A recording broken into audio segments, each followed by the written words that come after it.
सम्पूर्णमा नमन। म सबिका श्रेष्ठ। अब म तपाईहरूलाई मिला रेपाको जीवनी वाचन गरेर सुनाउँदैछु। यस पुस्तकको अडियो बुक नेपाल बुद्धिस्ट न्युजद्वारा प्रायोजित गरिएको हो। यस पुस्तकको अनुवादक मीन बहादुर साक्य र मिलन साक्य हुनुहुन्छ। नेपाल बुद्धिस्ट न्युजद्वारा निर्मित यस अडियो बुकको हामी भाग 1 को तेस्रो अध्याय अर्थात् मिला रेपाले गर्नुभएका कुकर्महरूबारे चर्चा गर्दैछौँ। त्यसपछि रेङचुङले भने, हे परम पूज्य गुरु, तपाईँले सर्वप्रथम पाप कर्महरू गरे भनेर भन्नुभयो। कृपया हामीलाई बताइदिनुहोस् त्यस्ता पाप कर्महरू तपाईँले कसरी गर्नुभयो। मिला रेपाले जवाफ दिनुभयो, मैले कालो जादु गरेर र आँधी बेहेरी एवं असिनाको उत्पात मच्चाएर पाप कर्महरू संग्रह गरे। रेङचुङले सोधे, हे परम पूज्य गुरु, केले गर्दा तपाईँ जादु टुना गर्न र आँधी बेहेरी र असिनाको उत्पात मच्चाउन बाध्य हुनुभयो। प्रत्युत्तरमा गुरुले भन्नुभयो, म मिथो गेखामा पढिरहेको बेला एक दिन मेरो गुरु लुग्यत खनलाई क्याङआचाको तल्लो उपत्यकामा विवाहको भोजमा अतिथिको रूपमा आमन्त्रित गरियो। त्यसबेला म पनि उहाँसँगै भोजमा गएँ। हामीलाई सबैभन्दा पहिलो आसनमा राखियो। त्यो बेला मेरा गुरुलाई सबैले अति नै धेरै जाँड पिलाए। पिउँदा पिउँदै उहाँ मदोन्मत्त हुनुभयो। आफूले पाएका सबै सौगातहरू दिएर उहाँले मलाई पहिले नै घर पठाउनु भयो। त्यसबेला मलाई पनि अलि जाँड लागेको थियो। अरूले गीत गाइरहेको देख्दा मलाई पनि गीत गाउने ठुलो रहर लाग्यो। आफ्नो आवाज पनि राम्रै भएकोले म बाटोभरि गीत गाउँदै आएँ। गुरुको घर जाने बाटोमै मेरो घर पनि पर्दथ्यो। मेरो घर नजिक पुग्दा पनि म गीत गाउँदै थिएँ। घरभित्र मेरी आमा जाउ भुट्दै हुनुहुन्थ्यो। उहाँले मेरो आवाज सुन्नुभयो र मनमा नै सोच्नुभयो, यो के, यो आवाज मेरो छोराको जस्तो छ। यस्तो दुःखको बेला कसरी गीत गाउँदै हिँड्न सक्छ यो केटाले। उहाँले आफूले सुनेको पत्याउन नसकी झ्याल बाहिर हेर्नुभयो। मलाई थम्याउना साथ उहाँले बडो आश्चर्यचकित भएर ठुलो स्वरले कराउन थाल्नुभयो। आफूले समय राखेको चिम्टा र हम्किने पंखा त्यतितिर फालेर डढेको जाउ त्यसै छाडेर एक हातमा लट्ठी र अर्को हातमा खरानी लिएर रिसले भर्याङमा 3-4 खुड्किला पनि एकैचोटि हाम फालेर उहाँ बाहिर निक्लनु भयो। उहाँले आफूले हातमा लिइराखेको खरानी मेरो मुखमा छ्यापिदिनु भयो र 3-4 चोटि मेरो टाउकोमा कुट्नुभयो। अनि उहाँ रोएर कराउनु भयो, हे मिला सेराप ग्याल्छन्, हेर्नुहोस् तपाईँको छोराको चाला, के यो तपाईँको सुयोग्य पुत्र हो त? हे भगवान, हाम्रो यो कस्तो भाग्य, हेर हामी आमा छोराको भाग्य। यति भन्दै मेरी आमा मूर्छा पर्नुभयो। त्यही बेला मेरी बहिनी पनि बेतोडले दौडेर आई र मलाई भन्न थाली, दाई तपाईँले यो के गर्नु भएको? हेर्नुहोस् त आमालाई के भयो। ऊ रोएको देखेपछि मेरो पनि होस फर्क्यो अनि म पनि रोएँ। आमाको हात मल्दै हामी आमा आमा भनी कराउन थाल्यौँ। केही छिनपछि मेरी आमाको होस आयो र बिस्तारै उठ्न थाल्नुभयो। त्यसपछि आँखाभरि आँसु लिएर मलाई हेरी भन्नुभयो, हेर बाबु, यो संसारमै हामीभन्दा दुखी कोही छैन होला। के यस्तो बेलामा पनि तिमी गीत गाउँदै हिँड्ने? यो कुरा सोच्दा म तिम्री बुढी आमा निराश र दुःखले छेद विच्छेद हुन्छु अनि रुने सिवाय अरू के नै गर्न सक्छु र। अनि भाव विभोर भई हामी तिनैजना डाको छाडेर रुन थाल्यौँ। अनि मैले आमालाई भने, आमा, तपाईँले भन्नुभएको ठिकै हो, यसरी दुखी नहुनुहोस्। तपाईँ जे चाहनुहुन्छ म त्यही गर्न तयार छु। म तिमीले एक योद्धाको कवच पहिरी घोडा माथि सवार भई हाम्रा शत्रुहरूलाई डोरीले घिसार्दै तानेर लगेको हेर्न चाहन्छु। यदि तिमीले त्यस्तो गर्न सक्दैनौ भने छलको प्रयोग गरेर भए पनि तिमीले उनीहरूलाई क्षति पुर्याएको हेर्न चाहन्छु।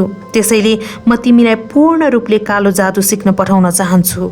कालो विद्या सिकेर त्यसको मद्दतले सबैभन्दा पहिले तिम्रा काका र फुपूलाई तिमीले खत्तम पार्नुपर्छ। अनि त्यसपछि हामीलाई दुःख दिने सबै गाउँले र छिमेकीहरूलाई नष्ट पार्नुपर्छ। तिमीले तिनीहरूलाई यसरी सखाप पार कि उनीहरूको 9 पुस्तासम्मका नाम निशान समेत बाँकी नरहन्। म त्यही चाहन्छु। के तिमीले यस्तो गर्न सक्छौ त? मैले जवाफ दिएँ, हुन्छ आमा, म कोसिस गर्नेछु। तपाईँ गुरुलाई दिने दक्षिणा र बाटाका सामग्रीहरू तयार पारिदिनुहोस्। मलाई कालो जादु सिकाउने लक्ष्यले मेरी आमाले देपे तन्छुङ नामक हाम्रो खेतको आधा भाग बेचिदिनु भयो। बेचेर आएको पैसाले उहाँले एउटा कर्छेन होर्थो नामक मोती, एउटा सेङ्गी सम्मेत नामक सेतो घोडा र 2 भारी रङ्गाउने कपडा र 2 बोरा चिनी किन्नुभयो। वर्तमान खाँचो टार्न मैले चिनी तुरुन्तै सिध्याएँ। यसरी उहाँले मेरो प्रस्थानको लागि सबै जोरजाम ठिक पारिदिनु भयो। त्यसपछि म घरबाट प्रस्थान गरेर ठिक समयमा गुङथाङ स्थित लुन्डुप दोनखङ भन्ने अतिथिशाला आइपुगे। केही दिन त्यहीँ बसेर कोही त्यतैतिर हिँड्ने सहयात्री साथीहरू आइपुग्लान् कि भनेर पर्खेर बसे। नभन्दै त्यहाँ 5 जना भद्र जवानहरू आइपुगे र उनीहरूले आफू ङारी दोल भन्ने ठाउँबाट आएका र उचाङ भन्ने ठाउँमा धर्म र कालो जादु सिक्न जान आँटेको कुरा बताए। आफू पनि त्यतैतिर कालो जादु सिक्न जान लागेकाले ती यात्रुहरूलाई आफूलाई पनि सँगै लग्न अनुरोध गरे। उनीहरूले हुन्छ भनेर स्वीकृति दिएपछि म उनीहरूलाई तल गुङथाङ मेरो घरमा लिएर आएँ र केही दिनको लागि पहुना झैँ सत्कार गरिराखेँ। मेरी आमाले मैले थाहा नपाउने गरी उनीहरूलाई भन्नुभएको रहेछ, जवानहरू, मेरो छोराले सिक्न त्यति रुचाउँदैन, उसमा लगनशीलता पनि छैन। म तिमीहरूलाई बिन्ती गर्छु, उसलाई जसरी भए पनि सिक्नमा मन लगाएर कालो जादुमा निपुण बनाउन मद्दत गरिदिनु। र तिमीहरूले त्यस्तो गर्यौ भने उसलाई गरेको गुण कहिल्यै बिर्सन्न बाबुहरू। तिमीहरू फर्केपछि म त्यो गुणको बदला चुकाउँला। त्यसपछि 2 पोका कपडा घोडामा लादेर मोती चाहिँ आफैले खल्तीमा बोकी हामी आफ्नो बाटो लाग्यौँ। केही परसम्म आमा पनि हामीलाई छोड्न आउनुभयो। बीचबीचमा हामीलाई छ्याङ पिलाउनुहुन्थ्यो र घरिघरि मेरी आमाले मेरा साथीहरूलाई मेरो राम्रो हेरविचार गर्नको लागि आग्रह गर्नुहुन्थ्यो। म उहाँको एक्लो छोरो भएकोले मेरी आमालाई मबाट छुट्टिन एकदम गाह्रो भयो। मेरो हात कसेर समाती मलाई अलि पर लगेर गहभरि आँसु लिएर उहाँले भन्नुभयो, हेर छोरा, हाम्रो दुःखलाई सम्झ। तिम्रो कालो जादुको लक्षण यस गाउँमा देखाउनै पर्छ। त्यति गरेर मात्र तिमी फर्कनु। तिम्रा साथीका र तिम्रा आवश्यकताहरू एउटै छैनन्। उनीहरू त केवल नाम र इज्जत पाउन र सोखका लागि मात्र यो कालो जादु सिक्न जाँदैछन्, तर हाम्रो त्यस्तो होइन। हेर छोरा, हामी दुखीले त जसरी भए पनि यो सिक्नै पर्छ। त्यसैले दृढ सङ्कल्प गर। हेर, यदि हाम्रो गाउँमा केही न केही कालो जादुका लक्षणहरू नदेखाइकन रित्तै हात फर्कियो भने तिम्रै आँखा अगाडि म आत्महत्या गरिदिनेछु। याद राख यो कुरा। यसरी मलाई सम्झाएर मेरी आमा घर फर्कनु भयो।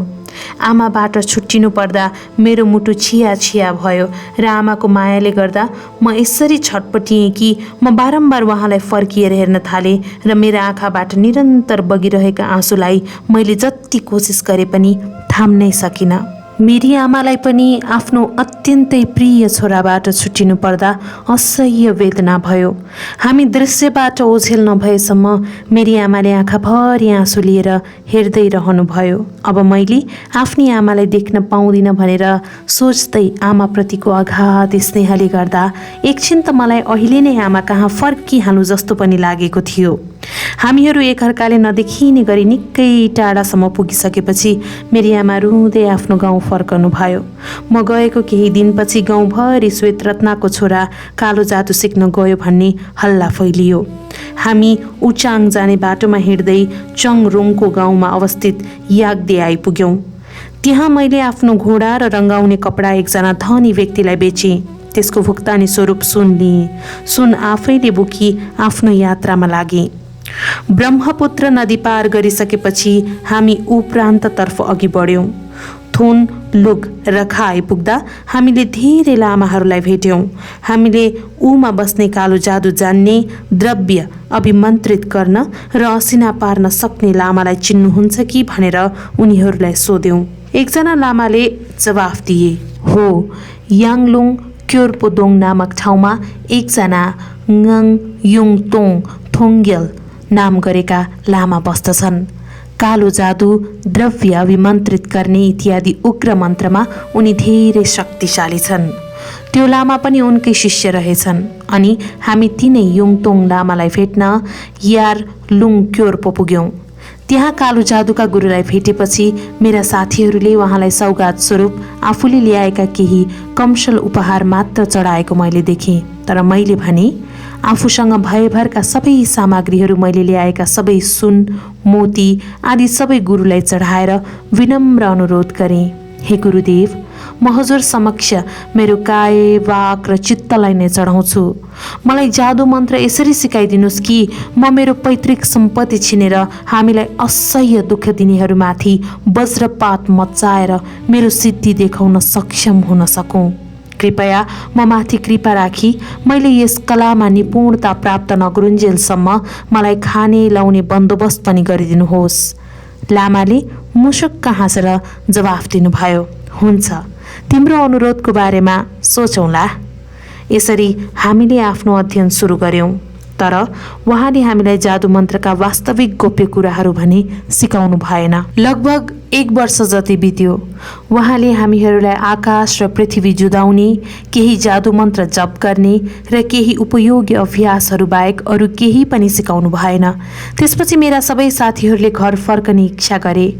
मेरा गुरुले बिदाईको कोसेलीको रूपमा हामी सबैलाई उपरान्तमै बुनेर बनाइएको एक जोर राम्रो कपडा दिनुभयो। तर म यतिले सन्तुष्ट थिइनँ। मेरो गाउँमा केही ठोस असर पैदा गरेर देखाउन त्यति अभ्यासले पुग्दैन थियो। यदि मैले केही प्रलयकारी काम गरेर देखाउन सकिनँ भने मेरी आमाले साँच्चै मेरै अगाडि आत्महत्या गर्नुहुन्छ भन्ने कुरा मलाई राम्ररी थाहा थियो। त्यसैले मैले तिनीहरूसँग नजाने निधो गरेँ। म जान तयार नभएको देखेर मेरा साथीहरूले मलाई सोधे, थोपागा, के तिमी हामीसित जाने होइन?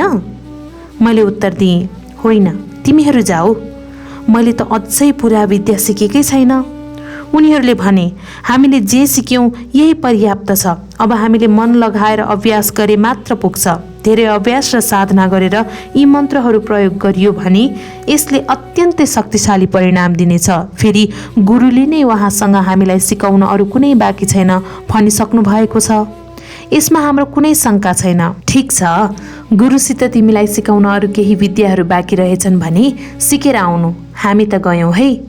गुरुलाई धन्यवाद दिँदै र गुरुसित बिदा माग्दै उनीहरू आफ्नो बाटो लागे। म पनि गुरुले दिनुभएको लुगा लगाएर उनीहरूलाई केही दूरसम्म छोड्न गएँ र उनीहरूबाट बिदा मागेर फेरि गुरुकै घरतर्फ आफ्नो पाइला बढाएँ। फर्कदाखेरि बाटामा भेटिएका घोडा र गाईको गोबर इत्यादि मलहरू टिप्दै लुगाको पोल्टामा पोको पारेर ल्याएँ। मेरो गुरुको एउटा राम्रो खेत थियो। त्यस खेतमा मैले एउटा खाडल खन्ने र आफूले ल्याएका सबै मलहरू त्यसैभित्र गाडिदिन्थेँ। घरको कौसीमा बसेर गुरुले मलाई हेरिरहनु भएको रहेछ। त्यसबेला उहाँले मेरो बारेमा आफ्ना शिष्यहरूलाई यस्तो भन्नुभएको थियो, अरे म कहाँ सिक्न कति शिष्यहरू आए, तर मैले यो केटा जति मेहनती र प्रिय शिष्य कहिल्यै पाइनँ र पाउने छैन।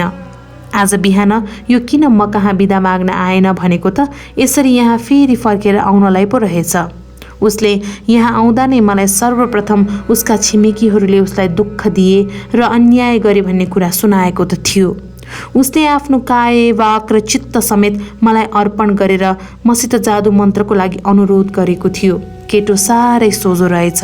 यदि उसले भनेको कुरा साँचो हो भने उसलाई जादु मन्त्र विद्या नसिकाउनु त लाज मर्दो र निष्ठुरता नै हुनेछ। यी सब कुरापछि एकजना शिष्यले मलाई भनेको थियो, त्यतिखेर अब गुरुले मलाई करुणा राखी शिक्षा दिनुहुनेछ। आफूले साँच्चैको जादु मन्त्र सिक्न पाइयो भन्ने सोच्दै खुसीले मेरो खुट्टा भुइँमा रहेन। अनि म गुरु कहाँ गएँ। उहाँले मलाई भन्नुभयो, थोपागा, तिमी किन घर गएनौ? त्यसपछि उहाँले दिएको लुगालाई राम्रोसित पट्याएर उहाँलाई नै फर्काइदिएँ र उहाँको खुट्टा ढोगी भने, हे पूज्य गुरु, म एउटा टुहुरो हुँ। घरमा मेरी विधवा आमा हुनुहुन्छ र एउटी बहिनी पनि छे। मेरो काका फुपू र केही छिमेकी र केही गाउँलेहरू सबै हाम्रा शत्रु बनेका छन्।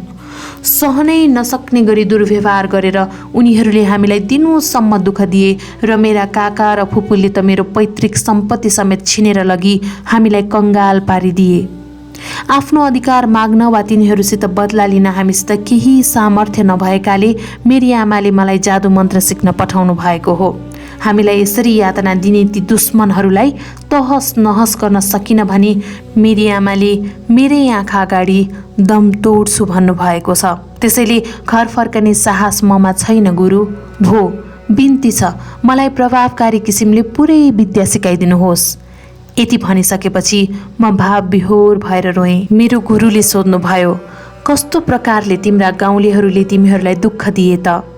मैले मेरो बुवाको मृत्यु समयमा जे भएको थियो, कसरी मेरा काका र फुपूले हामीलाई दुर्व्यवहार गरे, यावत कुराहरू सबै रुन्ची स्वरमा गुरुलाई बताएँ। मेरो आँखाबाट आँसु अविरल बगिरहेको थियो। यो सब सुनेपछि मेरो गुरुले पनि आफ्नो आँसुलाई थाम्न सक्नु भएन। उहाँको आँखाबाट पनि आँसु झरिरहेको मैले देखेँ। अनि उहाँले भन्नुभयो, यदि तिमीले भनेको साँचो हो भने वास्तवमा तिमीलाई एकदम निर्ममतापूर्वक र अन्यायपूर्वक व्यवहार गरिएको रहेछ। आफ्नो कलाको प्रयोग गरी मैले नै यिनीहरूलाई सखाप पारिदिउँ जस्तो लाग्छ। तर आवश्यक सोधपुछ र अनुसन्धान बिना हामीले यस्तो गर्नुहुन्न। मलाई धेरैजनाले यो मेरो विशुद्ध कला सिकाइदिनुहोस् भनेर बिन्ती गरिसके। यो कला सिक्न भनेर मलाई पश्चिमी ङारी कोर्सुमबाट अनगिन्ती सुन र हिउँहरू पठाइन्थ्यो। पूर्वी खामका 3 पर्वतहरूबाट थुप्रै चिया, रेशम र कपडाका सौगातहरू आए र दक्षिणी ज्यायुल, दाकपो र कोङ्पोबाट लाखौँले मलाई खच्चर, चौरी गाई तथा भेडाहरू चढाइयो। तर तिमी मात्र एक व्यक्ति हौ जसले मलाई आफ्नो काय, वाक र चित्त नै चढायो। तिमीले भनेका कुरा साँचा हुन् वा होइनन् जाँच्नको लागि मान्छे पठाउनेछु। मेरो गुरुको एकजना शिष्य उहाँसितै बस्दथ्यो। ऊ घोडाभन्दा छिट्टो दगुर्न सक्थ्यो र हात्तीभन्दा बलियो थियो। मेरो गुरुले उसैलाई मैले भनेको कुरा जाँच्नको लागि मेरो गाउँ पठाउनु भयो। त्यो मानिस केही दिनमै फर्क्यो र गुरुलाई सबै प्रतिवेदन सुनायो। भो गुरु, थोपागाले भनेका कुराहरू सबै साँचा रहेछन्। उनलाई पुरा विद्या सिकाइदिने राम्रो हुन्छ। गुरुले मलाई भन्नुभयो, थोपागा, सिकाउन त मैले तिमीलाई यो विद्या पहिल्यै सिकाउन सक्थेँ, तर आफ्नो अनियन्त्रित जोशले पर्याप्त कारणै बिना जथाभावी यसको प्रयोग गरेर तिमी आफै पछि पश्चातापमा पर्लौ कि भन्ने कुराको डर पनि थियो। तर तिमीले साँचो बोलेकाले म अहिले अत्यन्तै सन्तुष्ट छु। म तिमीलाई पुरै विद्या सिकाइदिनेछु। मात्र तिमीले यसलाई सिक्नको लागि अर्कै गुरु कहाँ जानुपर्नेछ। पहिले म जादोङ मर्नग नामक अत्यन्तै विध्वंसकारी कालो जादुको पारखी थिएँ। त्यो जादु सिकेको व्यक्तिले हुँ भन्ने अक्षरको उच्चारण मात्र गर्ने बित्तिकै प्रतिरोधी तुरुन्तै मर्छ र फट शब्दको उच्चारण गर्ने बित्तिकै ऊ बेहोस भएर जमिनमा लड्छ। मैले त्यो विद्या चाङरोङ घाँटीमा अवस्थित नुभ खुलुङमा रहने खुलुङपा योन्तङ ग्याछोलाई सिकाइदिएँ। उहाँ एक वैद्य र तान्त्रिक पनि हुनुहुन्थ्यो। आँधी, वेरी र असिना पारेर त्यसलाई औँलाको टुप्पोले जतातिर लान चाह्यो त्यतैतिर लाने विद्यामा उहाँ पोख्त हुनुहुन्थ्यो। उहाँले मलाई त्यो विद्या सिकाइदिनु भयो। यसरी हामीहरूले आपसमा मित्रता गाँस्यौँ। म कहाँ कुविद्या सिक्न आउनेहरूलाई मैले उहाँ कहाँ पठाइदिनु पर्ने र उहाँ कहाँ असिना पार्ने विद्या सिक्न आउनेहरूलाई उहाँले म कहाँ पठाइदिनु पर्ने सम्झौता हामी दुई बीच भयो। त्यसैले उक्त मारण विद्या सिक्न तिमी उनै गुरु कहाँ जानुपर्छ। म तिमीलाई त्यहाँ पठाउने बन्दोबस्त मिलाउँछु। त्यसपछि उहाँले मलाई र उहाँको छोरो दरमा वङछुलाई एक भारी खाद्य सामग्री र एकदम राम्रो ऊन कपडाको सौगातका साथै एउटा कपडाले बेरिएको सिफारिसको चिठी दिनुभयो। यी सबै चिजहरू लिएर हामी त्यसैतर्फ प्रस्थान गर्यौँ। ठिक समयमा हामी नुभ खुलुङ आइपुग्यौँ। त्यहाँ हामीले जवान लामालाई भेट्यौँ। हामीले उहाँलाई एक टुक्रा उनको कपडा चढायौँ र गुरुले दिएको चिठी पनि दियौँ। मैले फेरि उहाँलाई आफ्नो दुःखले भरिएको कथाको बेली विस्तार सबै बडो सावधानीपूर्वक सुनाएँ र बडो उत्सुकतापूर्वक मलाई विद्या सिकाइदिनुहोस् भनेर आग्रह गरेँ। लामाले जवाफ दिनुभयो, मेरो साथी एक कर्तव्यनिष्ठ र वचनको पक्का हुनुहुँदो रहेछ। म तिमीलाई सबै प्रकारको विद्या सिकाइदिन्छु।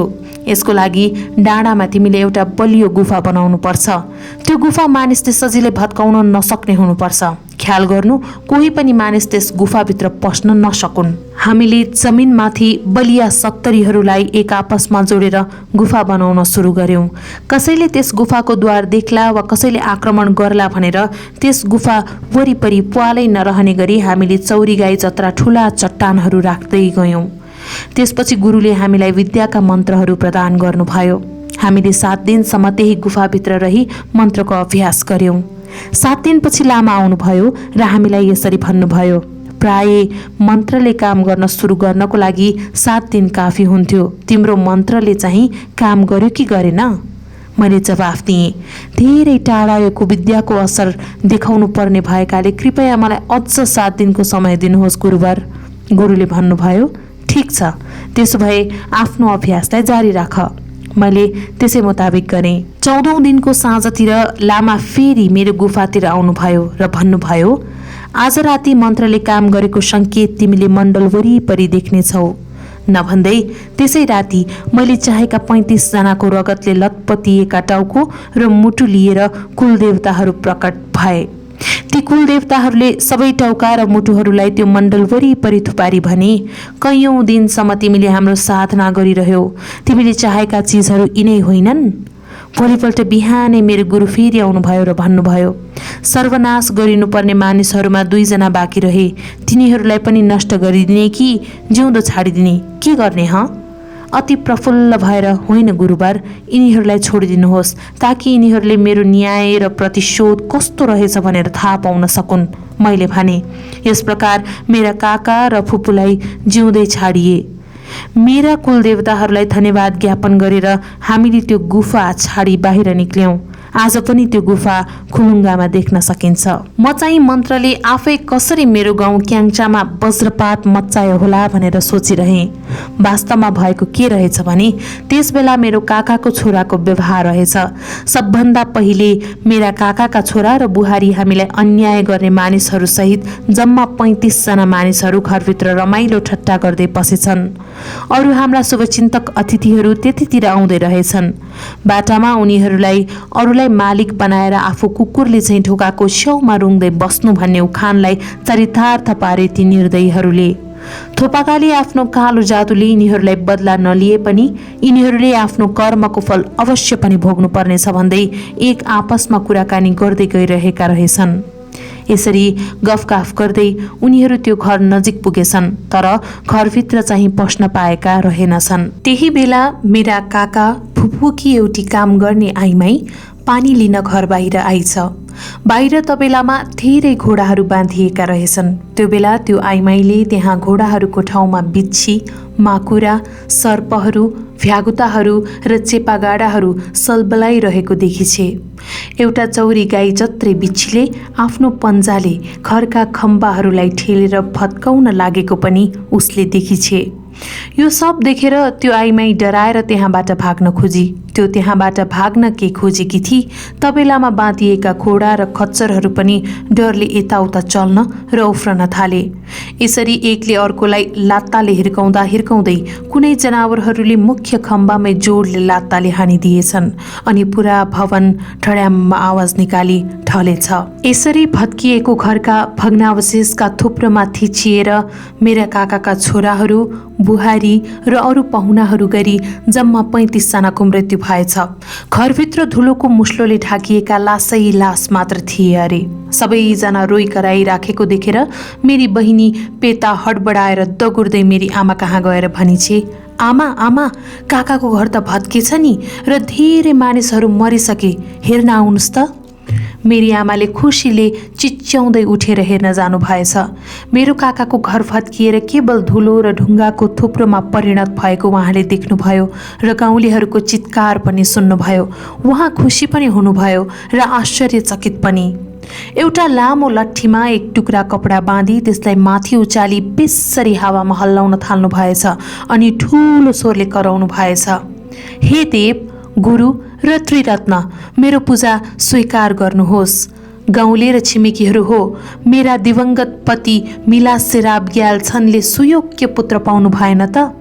म आङछाकार ज्ञान आफूले थोत्रो चुत्रे लुगा लगाएर र सडेको खाना खाएरै भए पनि आफ्नो छोरालाई केही बनाएर देखाएँ कि देखाइन?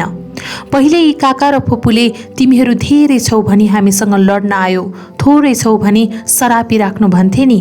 हामी धेरै भएको भए लड्थ्यौँ, तर थोरै भए पनि धेरैले गर्ने कामभन्दा ज्यादा हामीले गरेर देखायौँ कि देखाएनौँ? आज त्यो भत्केको घरको माथिल्लो तलामा बसिरहेका मानिसहरूलाई हेर त, ती तल बाँधिएका जनावरहरूलाई हेर त, कसरी सखाप भए तिनीहरू। धन सम्पत्तिहरू र अरू सामग्रीहरू कसरी नष्ट भए।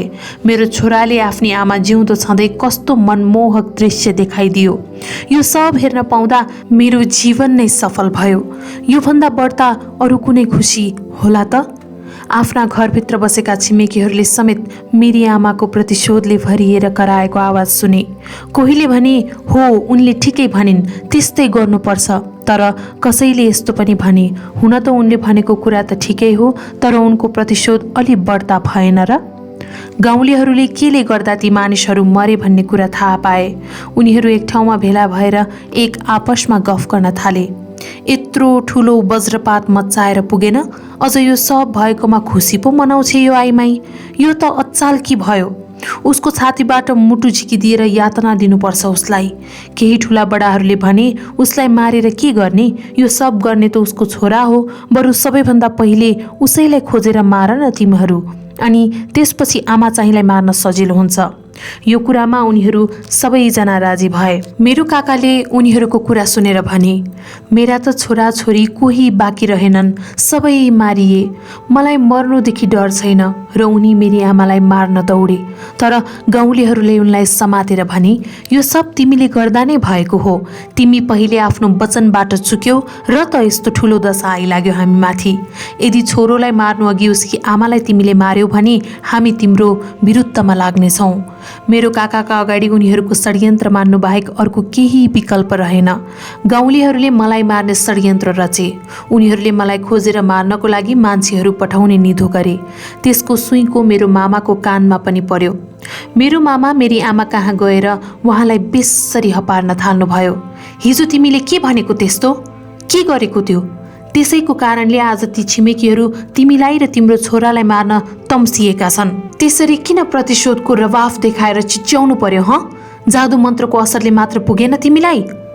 मेरी आमाले रोएर जवाफ दिनुभयो, मेरो प्यारो दाजु, तपाईँको गालीमा म कुनै गल्ती देख्दिनँ, तर आफैलाई एकचोटि मेरो स्थानमा राखेर सोच्नुहोस् त, कति दुःख भोगेँ मैले भन्ने कुरा तब थाहा हुनेछ तपाईँलाई।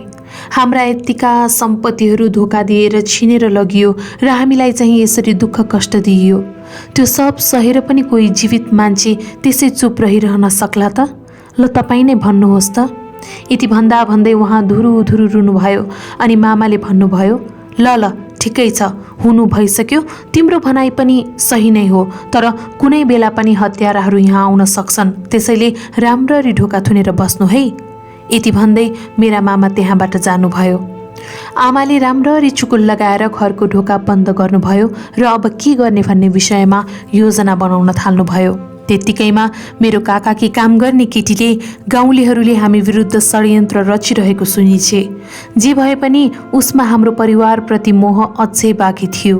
यो सब उसको कानले सुन्न नसकी मेरी आमा कहाँ सुटुक्क आएर ती गाउँलेहरूले मेरो विरुद्ध के षड्यन्त्र रच्दैछन् भन्ने कुरा सबै मेरी आमालाई बताइछे र मेरो ज्यान बचाउनको लागि केही गर्नुहोस् भनेर सल्लाह दिइछे। मेरी आमाले केही समयको लागि भए पनि कमसेकम आफ्नो ज्यान सुरक्षित रहेसम्म केही न केही उपाय त गर्नै पर्यो भनी सोच्नुभयो। उहाँले देपे तन्छुङ नामक उहाँको बाँकी आधा जग्गा पनि बेचिदिनुभयो र त्यसको बदलामा 7 सङ सुन पाउनुभयो। तर म कहाँ ती सबै चिजहरू पुर्याइदिने कोही विश्वासिलो मानिसहरू फेला पार्नु भएन, कोही सन्देश वाहक पनि भेटिएनन्। त्यसैले मेरी आमाले आफै म कहाँ आएर सुनहरू पनि दिने र अगाडिका खतराका बारेमा मलाई जानकारी पनि दिने विचार गर्नुभयो। तर सौभाग्यवश त्यही बेला नेपालका पवित्र तीर्थहरू घुमेर घर फर्कन लागेका ऊ प्रान्तका एकजना भिक्षु भिक्षा माग्दै मेरो आमा बसिरहनु भएको घरमा आइपुगे। मेरी आमाले उनको बारेमा सबै कुरा थाहा पाउनुभयो। मलाई सन्देश पठाउनको लागि उनलाई नै योग्य मान्छे पनि ठान्नुभयो। आमाले उनलाई भन्नुभयो, तपाईँ यहाँ केही दिन बसेर जानुहोस् है, उचाङ प्रान्तमा मेरो छोरो बस्छ, मलाई एउटा सन्देश उसलाई पुर्याउनु छ, कृपया तपाईँले उसम्म मेरो सन्देश पुर्याइदिनुहोस् न है। त्यो भिक्षुलाई मेरी आमाले अत्याधिक आतिथ्य सत्कार प्रदान गरी धेरै नै खुसी पारिदिनु भयो। एउटा घिउको बत्ती बाली उहाँले मेरा कुलदेवताहरूसित मनमनै सङ्कल्प गर्नुभयो, यदि मेरो सन्देश मेरो छोरो कहाँ सुरक्षित रूपले पुग्ने रहेछ भने यो बत्ती धेरै बेरसम्म बलिरहोस्, यदि नपुग्ने रहेछ भने तुरुन्तै निभिहालोस्।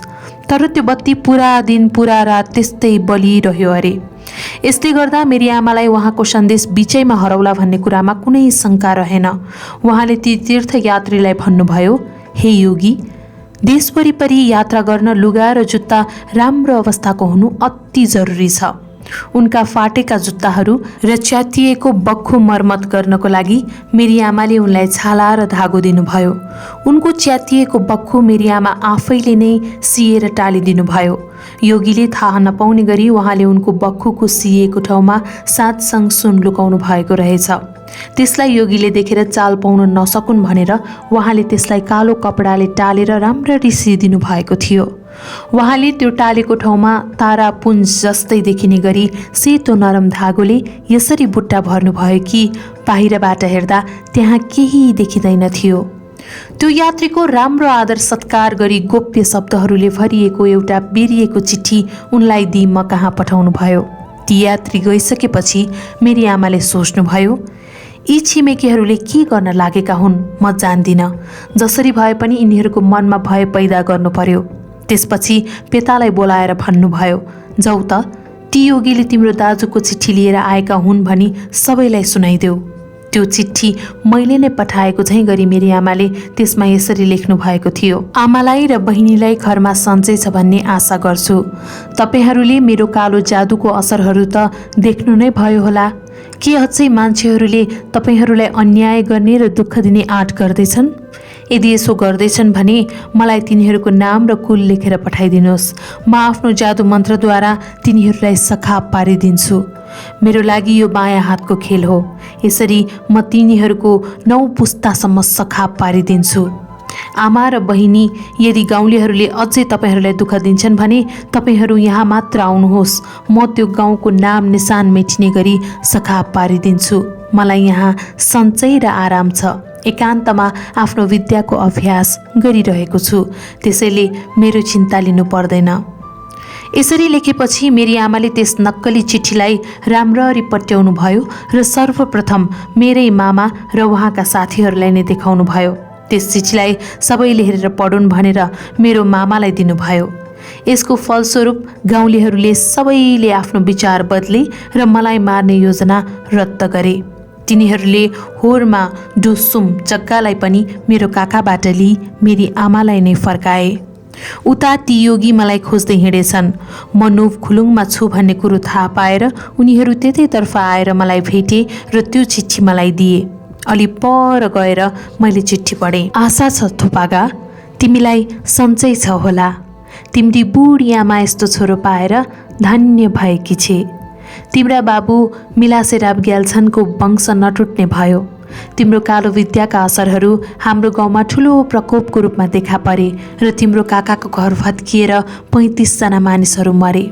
यसको फलस्वरूप गाउँलेहरूले मलाई र तिम्री बहिनीलाई देखी सहन्नन्। हाम्रो घोर शत्रु बनेका छन् उनीहरू। त्यसैले छोरा, एकपल्ट यहाँ भयङ्कर आँधीबेरी र असिनाको वर्षा गरिदेऊ। मैले सुनेअनुसार असिनाको वर्षा 9 किसिमले गर्न सकिन्छ रे। यिनीमध्ये एउटा वर्षा गरिदेऊ अनि तिम्री बुढी आमाको अन्तिम इच्छा पनि पुरा हुनेछ छोरा। छिमेकीहरू सबैभन्दा पहिले तिमीलाई पक्रेर मारिसकेपछि मलाई मार्छु भन्छन्। त्यसैले दुवैले आफ्नो ज्यान बडो सावधानीपूर्वक बचाउनु पर्ने भयो। तिम्रा खाने लाउने सामग्रीहरू सकिए होलान्। उत्तरतर्फ फर्केको यस्तो एउटा ठाउँ छ जहाँ सधैँ कालो बादल लाग्ने गर्दछ। तिमी त्यहाँ जानु। त्यहाँ गएपछि तिमीले 7वटा तारा देख्नेछौ। तारामण्डल मुनि तिम्रा भानिजहरूका 7वटा घरहरू पनि तिमीले देख्नेछौ। त्यहाँ तिमीले आफूलाई चाहिएको सबै सामग्रीहरू पाउनेछौ। उनीहरूलाई भनेर आफ्ना सामग्रीहरू लिनु है। केही गरी तिमीले ती घरहरू भेट्टाएनौ भने यो चिठी लिएर आउने यात्रीलाई नै सोध्नु। उनी त्यहीँ बस्छन्। यसको बारेमा अरू कसैले नसोध्नु नि फेरि। त्यो चिठीमा लेखिएका शब्दहरूको अर्थ के हो मैले पनि बुझिनँ। मलाई मेरो घरको र आफ्नी आमाको झलझल सम्झना आइरह्यो। मेरो पैसा सबै सिद्धिसकेको थियो। मलाई पैसाको अत्यन्तै खाँचो थियो। चिठीमा उल्लेख भएको ठाउँ र त्यहाँ बस्ने आफन्तहरू त कसैलाई पनि म चिन्दिन थिएँ। मेरो आँखाबाट निस्केको आँसुको प्रवाह रोकिँदै रोकिएन अनि चिठीमा ती यात्रीलाई सबै कुरा थाहा छ भनी लेखिएको हुनाले मैले उनैलाई नै ती आफन्तहरूको बारेमा सोधेँ। मैले ती आफन्तहरू को हुन् र कहाँ बस्छन् भनेर सोधेँ। तिमी आफै कहाँ बस्छौ भनेर पनि उनलाई सोधेँ। उनले जवाफ दिए, मेरो घर गारीगुङथाङमा पर्छ। अरू पनि कुनै ठाउँहरू थाहा छ तिमीलाई? मैले सोधेँ। हुन त म धेरै ठाउँमा गइसकेँ, तर तपाईँका भानिजहरू बस्ने त्यो ठाउँ चाहिँ मलाई थाहा छैन है, जवाफ आयो। मैले भने, तिमी एकछिन यहीँ बसिराख्नु, म तुरुन्त आइहाल्छु। त्यो चिठी मैले मेरो गुरुलाई देखाउन लगेँ। यसको अर्थ बताइदिनुहोस् न भनेर गुरुलाई आग्रह गरेँ। गुरुले त्यो चिठीलाई आद्योपान्त पढेर मलाई सुनाउनु भयो। थोपागा, तिम्री आमामा त असाध्यै ठुलो द्वेष रहेछ। यत्तिका मानिसहरू मरिसकेपछि पनि तिमीलाई अझै आँधीबेरी र असिना पार्नको लागि अराउनुहुन्छ। उत्तरमा तिम्रा को भानिजहरू छन् त? मैले जवाफ दिएँ, खोइ मलाई त कोही छन् जस्तो लाग्दैन, तर चिठीले भने मेरा भानिजहरू त्यतातर्फ छन् भन्छ। मैले त्यो चिठी बोकी आउने यात्रीलाई पनि सोधिसकेँ, उनलाई पनि केही थाहा छैन। मेरो गुरुकी पत्नीमा महान डाकिनीका लक्षणहरू थिए र असाधारण बुद्धि पनि थियो। उहाँले मेरो चिठी ठुलो स्वरले पढ्नुभयो। तुरुन्तै त्यसमा लेखिएका कुराहरू पहिल्याउनु भयो र मलाई भन्नुभयो, जाऊ त्यो यात्रीलाई यहाँ लिएर आऊ। मैले उनलाई लिएर आएपछि गुरुआमाले एउटा ठुलो आगो बाली ती यात्रीलाई केही जाँड खुवाउनु भयो अनि उनको लुगा फुकालेर आफैले लगाउनु भयो र यस्तो भन्नुभयो, एक ठाउँबाट अर्को ठाउँमा यात्रा गर्नको लागि सुहाउँदो एकदम राम्रो कोट रहेछ यो। यति भन्दै उहाँ कोठाको माथि र तल हिँडिरहनु भयो। त्यही बेला घरको कौसीमा गई उहाँले त्यो कोटबाट सबै सुन निकाल्नुभयो र कोटलाई फेरि पहिले जस्तै सिइदिनु भयो। तल ओर्लेर त्यो कोट योगीलाई दिनुभयो। यात्रीलाई बेलुकीको खाना खुवाएपछि आफ्नो कोठामा लगेर भन्नुभयो, जानुहोस्, थोपागालाई गुरुले डाक्नुभयो, छिट्टो आऊ भन्नुहोस्। म कोठाभित्र आएँ र उहाँले मलाई 7 श्रृङ सुन दिनुभयो। मैले आश्चर्य मान्दै सोधेँ, अहो, यत्तिका सुनहरू कहाँबाट आए? उहाँले जवाफ दिनुभयो, ती सुनहरू योगीको लुगामै थिए। थोपागा, तिम्री आमा असाध्यै चलाक हुनुहुँदो रहेछ। उत्तरतिर फर्केको सूर्यको किरण नपर्ने ठाउँ भनेको योगीको कालो कोट हो, जसमा सूर्यको किरण कहिल्यै छिर्दैन। झ्यामिएका काला बादलहरू भनेको त्यसमा टालिएको कालो वर्गाकारको टालो हो। तारा पुञ्ज देखिनेछ भन्नुको अर्थ त्यो कोटमा सेता धागोले सिइएका ताराका बुट्टाहरू हुन्। त्यसभित्र तिम्रा भानिजहरूका 7 घरहरू भनेका यही 7 श्रृङ सुन हुन्। यो कोट ती योगीले नै लगाइराखेकोले तिमीले त्यो ठाउँ भेट्टाएनौ भने त्यही ठाउँमा रहने ती योगीलाई मात्र सोध्नु, अरू कसैले नसोध्नु भनेर तिम्री आमाले लेख्नु भएको हो। लामाकी पत्नीले यस्तो भन्नुभएपछि लामाले भन्नुभयो, तिमी आइमाईहरू असाध्यै धूर्त हुन्छौ भन्थे, साँच्चीकै हो रहेछ। अनि उहाँ बेसरी हाँस्नुभयो। त्यसपछि 1 श्रृङ सुनको 1 भाग अर्थात् 100 सुन मैले ती यात्रीलाई दिएर खुसी पारेँ। त्यसकै 7 भाग अर्थात् 700 जति मैले गुरुआमालाई टक्र्याएँ र 3 श्रृङ सुन चाहिँ मैले मेरो गुरुलाई टक्र्याएर भने, भो गुरु, मेरी आमाले मलाई फेरि आँधीबेरी र असिना पार्नको लागि आग्रह गर्नुभएको हजुरले थाहा नै पाइसक्नु भएको छ। कृपया म माथि कृपा राखी मलाई त्यो विद्या पनि सिकाइदिनुहोस्। लामाले जवाफ दिनुभयो, यो आँधीबेरी र असिना पार्ने विद्या सिक्नको लागि तिमी गुरु युङ तोङ थोगेल कहाँ जानै पर्छ। अनि उहाँले मलाई एउटा पत्र र केही कोसेलीहरू दिएर विदा गर्नुभयो। फेरि म याङलोङ क्योर्पो गाउँमा गएँ। मेरो पहिलेकै गुरु कहाँ पुगेपछि मैले खुलुङपा योङतन ग्याङ्चोको चिठी र एउटा खाता उहाँलाई चढाएँ र 3 श्रृङ जति सुन पनि उहाँलाई चढाएँ। उहाँले खुलुङपासित सिकेको कालो जादुमा सफलता पायो त भनेर सोध्नुभयो। मैले आफू त्यसमा सफल भएको बताएँ र त्यसबाट 35 जना मानिसहरू मरेको पनि बताएँ। मैले भने, मेरी आमाले मलाई आँधीबेरी र असिना पार्नको लागि चिठी पठाउनु भयो। कृपया भो गुरु, मलाई त्यो विद्या सिकाइदिनुहोस्। उहाँले भन्नुभयो, हुन्छ सिकाइदिउँला। अनि उहाँले मलाई एउटा गृह मन्त्र दिनुभयो र त्यसलाई मैले पहिलेकै गुफा वा साधना गृहमा गएर अभ्यास गर्न आज्ञा दिनुभयो। 7औं दिन बितिसकेपछि गुफाभित्र बादलहरू नराम्रोसित झुम्मिएर बिजुली चम्कदै चट्याङ परेको मैले देखेँ। मैले चट्याङको गडगडाहट राम्रैसँग सुने। त्यसले गर्दा मैले आँधीको दिशालाई आफ्नो औँलाले निर्देशित गर्न सकौँला कि जस्तो लाग्यो। मेरो गुरुले पनि यसमा सहमति जनाउनु भयो। लामाले मलाई बारम्बार भनिरहनुहुन्थ्यो, असिना पार्नलाई सबैभन्दा पहिले तिमीले तिम्रो गाउँमा अहिले बाली कत्रा भए होलान् भन्ने कुरा थाहा पाउनुपर्छ। अहिले कत्रो होलान्? मैले जवाफ दिएँ, अहिले त टुसा नै पलाएका छैनन् होला। केही दिन पश्चात मैले गुरुलाई भने, अहिले अन्नबाली परेवाहरू लुक्न सक्ने गरी मात्र अग्ला भए होलान्। गुरुले भन्नुभयो, त्यसो भए अझै समय आएको छैन। फेरि केही दिनपछि मैले भने, अहिले बालीमा अन्न पाकिसके होलान् र अन्नले भरिएको बाली तलतिर झुक्न पनि लागे होलान्। गुरुले भन्नुभयो, अब चाहिँ तिमीले असिना पारे पनि भयो। उहाँले मेरो साथमा पहिलेकै बलियो र द्रुत गतिको विद्यार्थी पनि पठाउनु भयो। तीर्थयात्रीको भेषमा हामी मेरो गाउँ आयौँ। त्यो बेला लहलहाउँदा बालीले सबैका खेतहरू हरिया देखिन्थे। त्यो वर्षमा जति बाली फलेको त्यहाँका बुढापाका गाउँलेहरूले पहिले कहिल्यै देखेका थिएनन् अरे। त्यस बेला कसैले पनि आफू खुसी बाली भित्राउन पाइँदैन भनेर त्यहाँ कानुन नै बनेको रहेछ। केही दिनपछि सबैले एकैचोटि बाली काट्ने भनेर गाउँलेहरू तयार परेर बसिरहेका थिए। त्यस ठाउँको सबैभन्दा अग्लो डाँडामा गएर मैले आफ्ना सरसामग्रीहरू सबै ठिक पारेर मन्त्र जप्न थालेँ। तर भङ्गेरा जत्रो सानो बादल पनि आकाशमा जम्मा भएन। म निराश भएँ। त्यसपछि मैले धर्मपालहरूको नाम जप्न थालेँ र मेरा आफन्तहरूले गरेका अन्याय अत्याचारहरू दोहोर्याउँदै जमिनमा आफूले लगाइरहेको लुगा फालेर बेसरी रुन थालेँ। त्यसको लगत्तै अकस्मात तुरुन्तै विशाल कालो बादल आकाशमा छायो। ती बादलहरू सर्दै सर्दै ठुलो पिण्ड भएपछि तुरुन्तै मुसलधारे असिना पानीको वर्षा हुन थाल्यो। त्यसले सबै अन्नबालीहरू बगाएर तहस नहस पारिदियो। पालै पालो गरी 3 पटक असिनाहरू बर्से। पहाड भन्ज्याङहरूमा गहिरा खोजहरू देखा परे। बिचरा गाउँलेहरूले आफ्ना त्यत्रा राम्रा बाली सबै सखाप भएको आफ्नै आँखाले देखेपछि बिचल्लीमा परेर रुन कराउन थाले। अचानक त्यहाँ वर्षा हुँदाहुँदै चिसो हावा बहन थाल्यो। मेरो साथी र मलाई असाध्यै चिसो लागेर ढोका उत्तरतर्फ फर्केको हाम्रो गुफाभित्र पस्यौँ।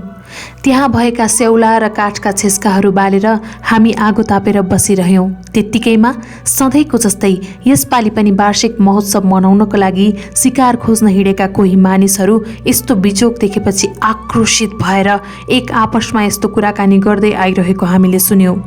यो थोपागाले हामीलाई त दिनौसम्म दुःख दियो नि, यति दुःख त हामीलाई कसैले पनि दिएको थिएन। हेर कतिजना मानिसहरू उसले मारेको। हामीले पहिले कहिल्यै देख्न नपाएको जस्तो उन्नत बाली पनि अहिले सबै सखाप पारिदियो। यदि ऊ अहिले हाम्रो हातमा मात्र परेको भए उसको ढड्किरहेको मुटु बाहिर निकालेर उसको मासु काटेर रगत निकाली टुक्रा टुक्रा पार्थ्यौँ। त्यति गरेर पनि सन्तुष्ट हुँदैनौँ हामी। यस्ता कुराहरू गर्दा गर्दै उनीहरू पहाडी बाटामा हिँड्दै हामी बसिरहेको गुफा अघिल्तिर आइपुगे। एकजना बुढो मान्छेले भन्यो, हे चुप्लाक, त्यहाँ हेर त, त्यो गुफाबाट धुवाँ निस्किरहेको छ। को हुन सक्छ त्यहाँ? यो पक्कै पनि थोपागा नै हुनुपर्छ। यसले हामीलाई देखेको छैन। तल गाउँमा गएर गाउँलेहरूलाई बटुलेर यहाँ ल्याउँ र यसलाई घेरेर मारौँ, नत्र फेरि केही न केही उपद्रव मचाउँछ यसले। यस्तो कुरा गरेर उनीहरू तल गाउँतिर ओर्ले। त्यसपछि मेरो साथीले मलाई भन्यो, तिमी यहाँबाट छिट्टै भागिहाल, म तिम्रो अभिनय गरेर यिनीहरूलाई छक्काएर आउनेछु। दिङ्ग्रीको पार्टीमा 4 दिनपछि हामीले फेरि भेट्ने बाचा गऱ्यौँ। ऊ कति बलियो र छिटो छ भन्ने मलाई राम्ररी थाहा थियो। त्यसैले उसलाई त्यहीँ छाडेर जान मलाई चिन्ता भएन। मेरी आमालाई एकपल्ट भेट्ने ठुलो इच्छा थियो, तर मैले त्यो इच्छालाई दबाएर मेरा शत्रुहरूको भयले त्यहाँबाट सकेसम्म छिटो गानाङतर्फ दगुरेँ। बाटोमा मलाई कुकुरले पनि टोक्यो, जसले गर्दा केही ढिलो हुन गई आफूले बाचा गरेको समयमा त्यो पार्टीमा पुग्न सकिनँ। म भागेर गइसकेपछि मेरो साथीलाई गाउँलेहरूले घेरेछन्। तिनीहरूको पन्जाबाट उम्केर मेरो साथी पनि त्यहाँबाट भाग्न सफल भएछ। दौडेर ती गाउँलेहरू जति जति ऊ नजिक पुग्थे त्यति नै बेतोडले ऊ दगुर्थ्यो। दगुर्दा दगुर्दै ऊ ती गाउँलेहरूभन्दा धेरै अगाडि निस्किसकेछ। त्यसपछि तिनीहरूले आफ्ना हतियारहरूले उमाथि प्रहार गर्न थालेछन्। उसले पनि ती हतियारहरूको जवाफ ढुङ्गाले दिँदै गरेछ। जति पटक उनीहरूले हतियार फ्याँक्थे त्यति नै पटक उसले उनीहरूलाई ठुल्ठुला ढुङ्गाले हिर्काउँदै गरेछ। ठुलो स्वरले कराएर उसले उनीहरूलाई भनेछ, होसियार अत्याचारी हो, म विरुद्ध जो लाग्छन् तिनलाई त म मन्त्रको प्रयोगले खत्तम पारिदिनेछु। तिमीहरूले देखेनौ मैले कति मानिसहरू मारेर आफ्नो बदला लिइसकेँ। मैले कसरी तिमीहरूका लहलहाउँदा बाली सखा पारे, देखेनौ तिमीहरूले? अझ पनि तिमीहरूले मेरी आमा र मेरी बहिनीसित दुर्व्यवहार गरेर उनीहरूलाई अझै अन्याय गर्छौ भने हेर न, म तिमीहरूका माथिदेखि लिएर तलसम्मको गाउँ पुरै ध्वस्त पारिदिन्छु। बाँचेकाहरूले आफ्नो परिवारको 9 पुस्तासम्म पनि विनाश भएको देख्नेछन्। मैले त्यस्तो गर्न सक्छु कि सक्दैन, तिमीहरू हेर्दै मात्र जाऊ न। यस्ता धम्कीहरू दिएर ऊ त्यहाँबाट उम्काउन सफल भएछ। गाउँलेहरूले डराएर एक अर्काले दोष लाउन थालेछन्। यो सब तैँले गर्दा भएको हो, तैँले नै हामीलाई यहाँ बोलाएर ल्याइस् विनाशिक्तिमा। यसरी आफूमै झगडा गरी गाउँलेहरू फर्केछन्। मेरो साथी मभन्दा पहिल्यै डिङ्ग्रीमा पुगेछ। उसले त्यहाँ पुग्ने बित्तिकै पार्टी हेरविचार गर्ने मान्छेलाई एकजना योगी जस्तो मान्छे यहाँ आएको देख्यौ भनेर सोधेछ। पार्टी मालिकले जवाफ दिएछ, छैन, मैले देखेको छैन। मलाई थाहा छ तिमी यात्रुहरूलाई जाँड रक्सी पिउन असाध्यै पल्किन्छौ। पर गाउँमा एउटा जाँडको भोज भइरहेछ, त्यहाँ जाऊ। तिमीसित कचौरा छैन भने म दिन्छु लौ। यति भन्दै पार्टी मालिकले उसको हातमा यमराजको टाउका जत्रो ठुलो र गहिरो एउटा भद्दा कचौरा राखिदिएछ। त्यो कचौरा लिएर मेरो साथी त्यही भोज भइरहेको ठाउँमा गएछ। म पनि पाहुनाहरूको पङ्क्तिको पछाडिपट्टि बसिरहेको थिएँ। मलाई देख्ने बित्तिकै ऊ म नजिक बस्न आयो र मलाई भन्यो, तिमी किन हिजो त्यो पार्टीमा आइपुगेनौ? मैले जवाफ दिएँ, म हिजो भिक्षा माग्न गएको थिएँ। त्यही बेला मेरो खुट्टामा कुकुरले टोक्यो र म छिट्टो दगुर्न नसक्ने भएँ। तर अहिले सबै ठिक भइसक्यो, धन्दा मान्नु पर्दैन। त्यो भोज भइरहेको ठाउँबाट हामी यार्लुङ क्योर्पोमा फर्क्यौँ। त्यहाँ पुगेपछि लामाले हामीलाई भन्नुभयो, ठिक छ, त्यसो भए तिमीहरू दुईजना आफ्नो काममा सफल भयो होइन त?